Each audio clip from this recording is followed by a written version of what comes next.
이번에 소개해드릴 책은 채식주의자 한강 작가님의 책입니다.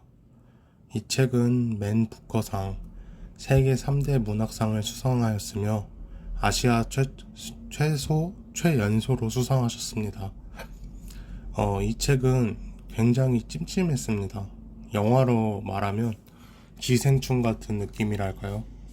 기생충 영화는 여운이나 생각을 조금 많이 남겼었지만 이 책은 감동을 주거나 여운을 남기는 책도 아닙니다. 그럼에도 이 책이 잘 썼다 라는 느낌을 주고 흡입력이 좋은 책이었습니다. 왜냐하면 저는 이 책을 읽고 긴 시간은 아니지만 며칠간 고기를 먹지 못했습니다.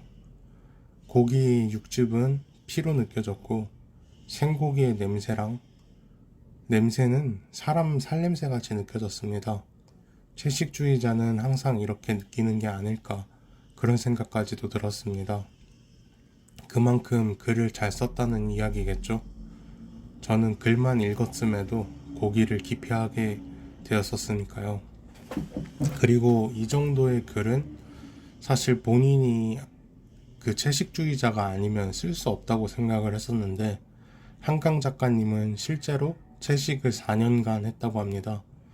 물론 완전한 채식은 아니고 계란과 우유까지만 먹는 그런 채식을 하였습니다. 이 책은 2007년에 출간되었습니다. 어떻게 보면 그 당시에 굉장히 파격적이었고 잘 알려지지도 않았을 텐데 신선한 소재라고 생각합니다.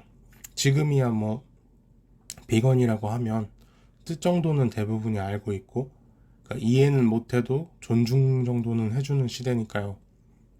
이 책은 영애라는 인물이 꿈을 꾸고 그 꿈으로 인해 그 뒤로 채식을 하게 됩니다. 그리고 1부, 2부, 3부로 나뉘어 영애의 입장이 아닌 영애가 보는 영애가 보는 시각으로 그려진 게 아닌 1부는 남편, 2부는 형부, 3부는 언니의 시점에서 관찰되어집니다. 과거에는 채식주의자가 더 생소했기에 동물원에 동물을 보듯이 관찰되어지는 시점으로 전개가 되는데 영애는 채식을 통해 건강을 찾아가는 것이 아닌 점점 환자에 가까워집니다. 그런 영애를 보던 장모는 흑염소 한약을 먹이려고 했지만 영애는 모두 버려버렸고 장인어른은 입에 고기를 강제로 넣었지만 끝내 먹지 않고 그대로 자해를 하며 입원을 하게 됩니다. 고기를 강제로 먹이려는 행위에 대하여 편식에 대하는 어른들의 행위가 아닐까 그런 생각도 들었습니다. 편식을 하지 말라며 강제로 먹이는 어른들이 아이에게는 폭력으로 다가가지 않았을까 그런 생각과 채식을 통해 건강해지는 것이 아닌 죽어가는 사람에게 어떻게든 먹여서 건강을 찾기 바라는 부모의 마음도 이해가 되는 그런 대목이었습니다. 다소 방식은 폭력적이긴 했지만 또한 이분은 형부의 싸구려 예술을 통한 영예의 희생이 이어집니다. 형부는 공연에서 본 온몸에 꽃을 그린 사람의 예술적인 행위를 보고 깊은 영감과 감동을 받고 영애에게 몽고반점이 있다는 언니의 말에 꽂혀 공연에서 본 예술적인 행위를 직접 실행에 옮기며 결국에 정신이 온전하지 못한 영애에게 꽃그림까지 그리며 성행위까지 하는 역겨운 싸구려 예술을 하고 영상을 남겨 그것을 언니에게 들켜버려 이혼을 하게 됩니다. 3부에서는 영애를 지켜보는 언니의 시점입니다. 영애는 점점 죽어가며 점점 미쳐갑니다. 물구나무를 서며 나무가 되어 가고 싶어 합니다.